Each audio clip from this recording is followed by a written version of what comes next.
आज मैं जो टॉपिक आपके साथ डिस्कशन करने जा रही हूँ वो है एक्स रे प्रोडक्शन से रिलेटेड। एज यू नो, जब हमारे पास इलेक्ट्रॉन की इमिशन स्टार्ट हो जाती है और इलेक्ट्रॉन जाके एनोड पे स्ट्राइक करता है, तो ये इलेक्ट्रॉन जाके इस टारगेट के साथ जब इंटरेक्ट करते हैं तो किस तरीके से इंटरेक्ट करते हैं, क्या आपको पता है? ये इंटरेक्शंस आपको तो ये चीज़ पता होगी कि जब ये इलेक्ट्रॉन जाते हैं यहाँ पे इंटरेक्ट करते हैं तो यहाँ से हमारे पास किस चीज़ एक्सरेज की प्रोडक्शन होती है। जब ये एक्सरेज प्रोड्यूस होते हैं तो साथ साथ में यहाँ पे हीट की प्रोडक्शन भी होती है। ये इंटरेक्शंस, ये इलेक्ट्रॉन जब यहाँ पे इंटरेक्ट करते हैं तो ऑब्वियसली यहाँ पे एनोड हीट प्रोड्यूस होता है, एनोड पे हीट की प्रोडक्शन होती है। अब ये क्या फिनोमेना है कि इलेक्ट्रॉन कैसे हीट की प्रोडक्शन करता है? एज यू नो कि जब हम केवीपी को इंक्रीज़ करते हैं तो केवीपी को इंक्रीज़ करने के साथ साथ इसके साथ हमारे पास इलेक्ट्रॉन की काइनेटिक एनर्जी इंक्रीज़ हो रही होती है। ये इलेक्ट्रॉन काइनेटिक एनर्जी के साथ होते हैं और जाके यहाँ पे जो टारगेट के एटम्स हैं उनके साथ इंटरेक्ट करते हैं। फॉर एग्जाम्पल, ये हमारे पास एक एटम है और इस एटम के आउटर मोस्ट शेल में इलेक्ट्रॉन मौजूद है। जब ये इलेक्ट्रॉन आते हैं और एनोड के टारगेट के एटम के साथ यहाँ पे आ रहे हैं ये इलेक्ट्रॉन, और आते आते आते यहाँ पे मौजूद इस इलेक्ट्रॉन के साथ स्ट्राइक करता है और आगे की तरफ नहीं बढ़ता। ये सिर्फ इस इलेक्ट्रॉन के साथ स्ट्राइक करता है, आउटर मोस्ट शेल के इलेक्ट्रॉन्स के साथ, वैलेंस शेल के इलेक्ट्रॉन के साथ। ये इसके साथ जैसे ही इधर से इनकमिंग इलेक्ट्रॉन आता है ये वाला यहाँ पे इंटरेक्ट करेगा तो ये इसको अमाउंट ऑफ एनर्जी देगा और ये इसको निकाल के क्या कर देगा, एक्साइटेड स्टेट में ले जाएगा। ये for the time being excited state में चले जाते हैं, लेकिन थोड़ी ही टाइम के बाद ये इलेक्ट्रॉन ड्रॉप होके वापस से अपने वैलेंस शेल में आ जाते हैं और यहाँ पे गिर जाते हैं, इसमें अकोमोडेट कर जाते हैं। यहाँ पे आने के बाद ये अपनी एडिशनल इनकी एनर्जी की एक्साइटेशन की वजह से वो एनर्जी लॉस कर देते हैं। ये एनर्जी लॉस करते हैं और वो किस फॉर्म में होती है? हीट के फॉर्म में होती है। ये एनर्जी हमारे पास हीट के फॉर्म में होती है और यहाँ से हीट की इमिशन हो रही होती है। अब जब हमारे पास ये इलेक्ट्रॉन आते हैं और इस एनोड टारगेट के साथ इंटरेक्ट करते हैं तो ऑलमोस्ट हमारे पास 1% energy of the kinetic energy of this electron वो हमारे पास यूज होती है इन प्रोडक्शन ऑफ एक्सरेज, और बाकी 99% of energy of this electrons it will be used in the production of heat. तो इस तरीके से हमारे पास एनोड हीट प्रोडक्शन होती है एक्साइटेशन के फिनोमेना के बेसिस पे।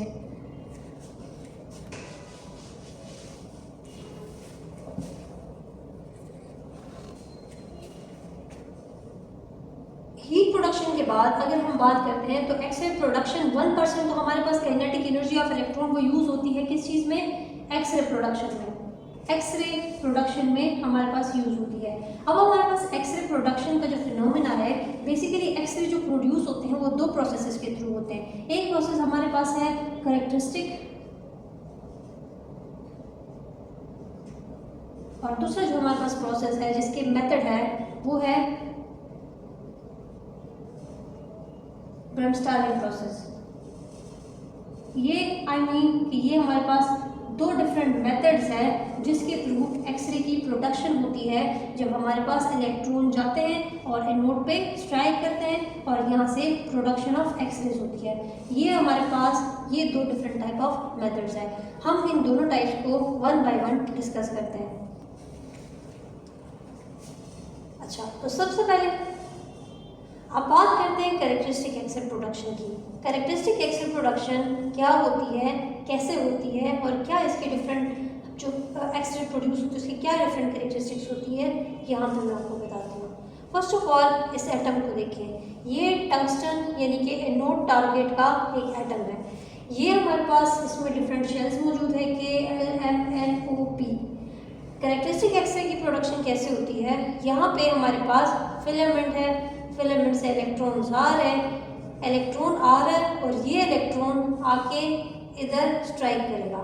अब एनोड जाता है, इलेक्ट्रॉन जाता है, ठीक है, ये इलेक्ट्रॉन जाएगा, जा रहे हैं, आउटर शेल के इलेक्ट्रॉन्स को क्रॉस करेगा, आएगा इनर शेल तक पहुंचेगा और इनर शेल तक ये पहुंच के यहाँ पे इनके साथ इंटरेक्ट करके इस वाले इलेक्ट्रॉन को नॉकआउट कर देगा।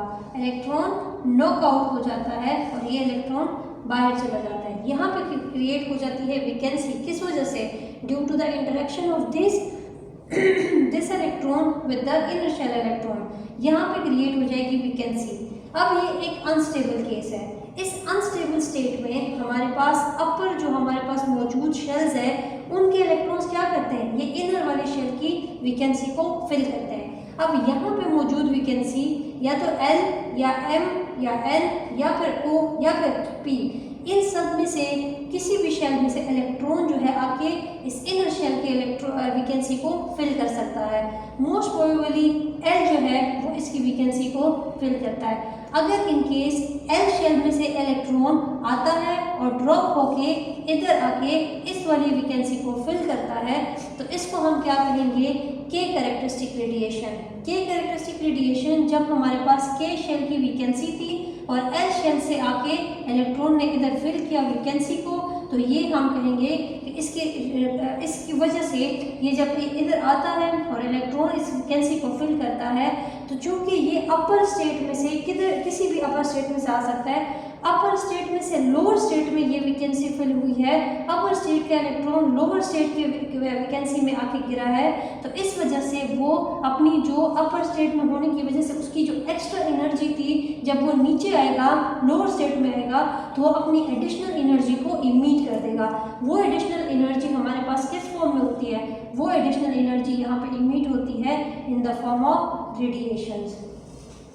कौन से रेडिएशंस, एक्सरे रेडिएशंस, ठीक है। और ये जो एक्सरेज होती है इसको हम कहते हैं कैरेक्टरिस्टिक एक्सरेज। ये जो रेडिएशन एमिशन होती है इस मेथड के थ्रू इसको हम एक्सरेज यानी कि कैरेक्टरिस्टिक एक्सरेज बोल सकते हैं। अब यहाँ पे आपने ये देखा कि L शेल से आके इलेक्ट्रॉन यहाँ पे वैकेंसी को फिल करता है, इसको क्या हम कहते हैं, K characteristic radiation. K characteristic radiation, K characteristic radiations, ठीक है। ये हमारे पास है K कैरेक्टरिस्टिक रेडिएशंस। अब इन केस L शेल में के बजाय M में से इलेक्ट्रॉन आके इसको फिल करता है, इसको हम फिर भी कहेंगे K कैरेक्टरिस्टिक रेडिएशंस। L से अगर आके फिल करता है इसको हम कहेंगे K कैरेक्टरिस्टिक रेडिएशंस, ठीक है। अब ये जो K कैरेक्टरिस्टिक रेडिएशंस है ये किसी भी इस शेल में से आने वाले इलेक्ट्रॉन के साथ अगर ये फिल हो जाए तो इसको हम K कैरेक्टरिस्टिक रेडिएशंस बोलते हैं। अब यहाँ पे इन केस हमारे पास जो एक्सरेज प्रोड्यूस हुए हैं इनकी एनर्जी की अगर हम बात करते हैं कि इनकी एनर्जी कितनी होगी, यहाँ पे जो रेडिएशंस इमिट होते हैं इनकी एनर्जी किस चीज़ पे डिपेंड करती है, तो एक्चुअली हमारी जो एनर्जी है एक्सरेज की जो प्रोड्यूस हुए हैं उनकी एनर्जी इन दो शेल्स के साथ जो इलेक्ट्रॉन जिन शेल्स के इलेक्ट्रॉन्स आपस में एक्सचेंज हुए हैं इन्वॉल्व हुए हैं उनकी बाइंडिंग एनर्जी का डिफरेंस होता है। फॉर एग्जांपल L में से इलेक्ट्रॉन आके K की वैकेंसी को फिल करते हैं तो हम इनकी बाइंडिंग एनर्जी का डिफरेंस लेते हैं। कैसे लेंगे, binding energy of the K minus binding energy of the L, यानी कि इसकी बाइंडिंग एनर्जी को हम माइनस करेंगे इससे, जिससे हमारे पास बाइंडिंग एक्सरे की एनर्जी आ जाती है, ठीक है। अब अगर इन केस ये चीज़ मैं आपको यहाँ पे सिंप्लीफाई कर दूँ कि L से इन केस अगर K में ड्रॉप होता है इलेक्ट्रॉन इसको हम क्या कहेंगे, K कैरेक्टरिस्टिक रेडिएशन। M से N O P इन सब से अगर K शेल में इलेक्ट्रॉन आके ड्रॉप होता है और वैकेंसी को फिल करता है इसको हम कहते हैं K characteristic radiations, K characteristic radiations. अब एक यहाँ पे मैंने आपको चीज़ बता दी कि इनकी एनर्जी किस चीज़ पर डिपेंड करती है। जो यहाँ पे इस केस में एनर्जी एक्सरेज इमिट होते हैं उनकी एनर्जी किस चीज़ पर डिपेंड करती है, इनकी बाइंडिंग एनर्जीज के डिफरेंस के बेसिस पे डिपेंड करती है। अगर इन केस L से K में हमारे पास इलेक्ट्रॉन आके फिल करता है तो हम इसको ऐसे फाइंड आउट करेंगे, binding energy of K minus binding energy of L। तो यहाँ पे हमारे पास जो एनर्जी डिफरेंस आएगा वो हमारे पास एनर्जी किस चीज़ की होगी, एक्सरेज की। इन केस M से आता है तो binding energy of K minus binding energy of M। इस तरीके से हम बाइंडिंग एनर्जी के डिफरेंस को निकाल सकते हैं। इसके बाद हमारे पास ये एनर्जी डिफरेंस तो मैंने आपको बता दिया ये एक पॉइंट है, MCQ पॉइंट है, आपको ये नोट करना चाहिए कि जब हमारे पास L से K में जब हमारे पास ड्रॉप होता है इलेक्ट्रॉन और एनर्जी इमिशन होती है तकरीबन इतनी, तो इसकी एनर्जी कम होगी एज कम्पेयर टू जब M से K में आएगा, जिसकी एनर्जी कम होती है इससे। जब ये M से K में इलेक्ट्रॉन आता है तो इसकी एनर्जी इससे कम होती है जब L से K में इलेक्ट्रॉन आता है और ड्रॉप करता है। इसकी एनर्जी इससे भी कम होती है जब O से हमारे पास इलेक्ट्रॉन आके K में ड्रॉप करता है। तो आप देख रहे हैं कि जितना ये हमारे पास K में आ रहे हैं तो उसके बाद L से आ रहे हैं, M से आ रहे हैं, N से आ रहे हैं, उसकी एनर्जी स्लोली जो है वो और भी बढ़ रही होती है। ये जो हमने बात कर ली है किस चीज़ की, जब हमारे पास इलेक्ट्रॉन आता है LMNOP से K में, इसको हमने नाम क्या दिया, K कैरेक्टरिस्टिक रेडिएशन। इसके साथ साथ सम टाइम ऐसे भी होता है कि इलेक्ट्रॉन फ्रॉम द फिलामेंट आता है और इनर शेल तक पहुँचते सारे आउटर शेल्स को क्रॉस कर रहे हैं, लेकिन इनर तक नहीं पहुँचा, वो L में आ रहा है। L की वैकेंसी में L में यहाँ पे इलेक्ट्रॉन था, उसको यहाँ से नॉक आउट किया है और यहाँ पे वैकेंसी क्रिएट हो गई और ये इलेक्ट्रॉन क्या हो गया, नॉक आउट हो गया।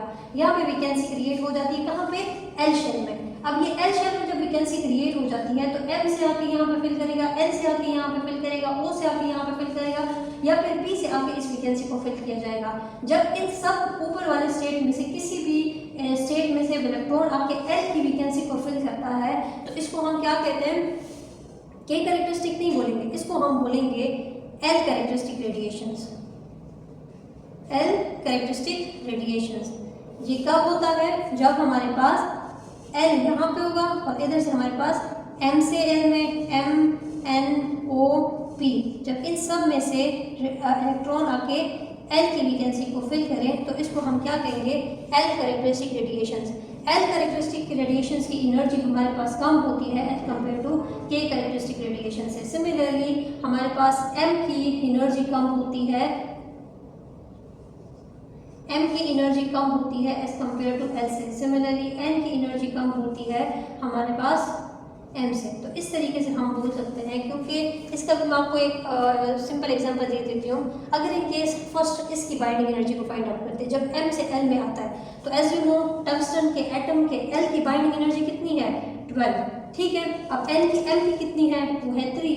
तो जब इससे हमारे पास पहली रेडिएशन एनर्जी आ रही है, पहले ही इधर से जब आ रही है, जब ये इसकी वैकेंसी को फिल करता है तो हमारे पास इसकी एनर्जी कितनी आती है, 12 - 3 = 9, यानी यहाँ पे हमारे पास 9 आ रहा है। अब हमारे पास इन केस यहाँ पे मैंने आपको बताया था ये L के लिए था, M के लिए हमारे पास 3 है। तो अगर हम M की बात करें कि N से L में आता है तो M = 3, सॉरी ये 3 हो गया, हाँ सही है, ठीक है। N से अगर हम बात करें N की 1 है तो यहाँ 12 - 1 करते हैं। जब यहाँ से इलेक्ट्रॉन आके L की वैकेंसी को फिल करें तो ये हमारे पास कितना आ रहा है, 11। तो यहाँ पे हमारे पास जो मैक्सिमम एनर्जी रेंजेस आ रही है वो इस रेंज में आ रही है, यानी कि इधर अगर आपको याद हो तो 68 आ रही थी ऑलमोस्ट। यहाँ पे बाइंडिंग एनर्जीज हमारे पास L की 69 है, ये ज़्यादा है। यहाँ पे बाइंडिंग एनर्जी 12 है, यहाँ पे बाइंडिंग एनर्जी 3 है। तो बाइंडिंग एनर्जीज यहाँ पे कम हो रही है, जिसकी वजह से हमारे पास जो बीम की प्रोडक्शन होती है वो बाकी उस पर कम हो जाती है। तो सिमिलरली हमारे पास यहाँ पे K कैरेक्टरिस्टिक रेडिएशंस होती है, L कैरेक्टरिस्टिक रेडिएशंस होती है, M कैरेक्टरिस्टिक भी पाई जाती है, N भी होती है, O भी होती है, P भी होती है, लेकिन ये सारी ऑलमोस्ट हम कह सकते हैं कि नेग्लिजिबल होती है। इनकी एनर्जी इतनी कम होती है कि इनका कोई रोल ही नहीं होता डायग्नोस्टिक इमेजिंग में। तो ज़्यादातर हमारे पास जो इन सब में ये जो K कैरेक्टरिस्टिक रेडिएशन है, फिर ये थोड़ी बहुत काम की चीज़ है, ये हमारे पास इनकी एनर्जी जो है वो जो है विजिबल है, हमें पता चल जाती है कि एनर्जी कितनी है, वो डायग्नोस्टिक इमेजिंग में काम आती है, उनका रोल है kinetic energy K characteristic radiations का। लास्ट में आपको एक पॉइंट बताती जाऊँ कि हमारे पास एक्सरे प्रोडक्शन जो कैरेक्टरिस्टिक रेडिएशंस के थ्रू होती है उसको हम कैरेक्टरिस्टिक बोलते क्यों हैं। ये रेडिएशंस हमारे पास की जो कैरेक्टरिस्टिक रेडिएशंस होती है इसको हम कैरेक्टरिस्टिक रेडिएशंस कहते क्यों हैं। ये रेडिएशन कैरेक्टरिस्टिक रेडिएशन इसलिए कहलाती है क्योंकि ये हर एक एलिमेंट का अपना कैरेक्टर होता है, अपना कैरेक्टरिस्टिक उनका होता है। इस वजह से देखिए, अगर इस चीज़ को हम देख लें, ये एटम किस चीज़ का है, टंगस्टन का है। टंगस्टन का एटॉमिक नंबर 74 है, आई थिंक 74। तो इसके एटॉमिक नंबर के बेसिस पे इनकी बाइंडिंग एनर्जीज डिटरमाइंड है, उसकी अपनी स्पेसिफिक कैरेक्टरिस्टिक होती है, जिसकी वजह से जो एनर्जी इमिशन हो रही है वो सब कुछ इसकी बाइंडिंग एनर्जीज और उसके एटॉमिक नंबर की वजह से होती है। अगर इन केस हम इस टंगस्टन के एटम को चेंज कर दें और मोलिब्डेनम को कर दें तो मोलिब्डेनम का टारगेट जो होगा उसका एटॉमिक नंबर भी चेंज होगा, वहाँ पे बाइंडिंग एनर्जीज भी चेंज होगी और जो हमारे पास प्रोडक्शन ऑफ एक्सरेज होगी उसकी एनर्जीज भी चेंज होगी। तो ये जो कैरेक्टरिस्टिक रेडिएशंस है ये ज़्यादातर किस चीज़ पर डिपेंड करती है, एटॉमिक नंबर पे और इसकी बाइंडिंग एनर्जीज पे, यानी कि एटम के कैरेक्टरिस्टिक्स पर डिपेंड करती है। इसीलिए हम इसको के कैरेक्टरिस्टिक रेडिएशंस बोलते हैं। Thank you.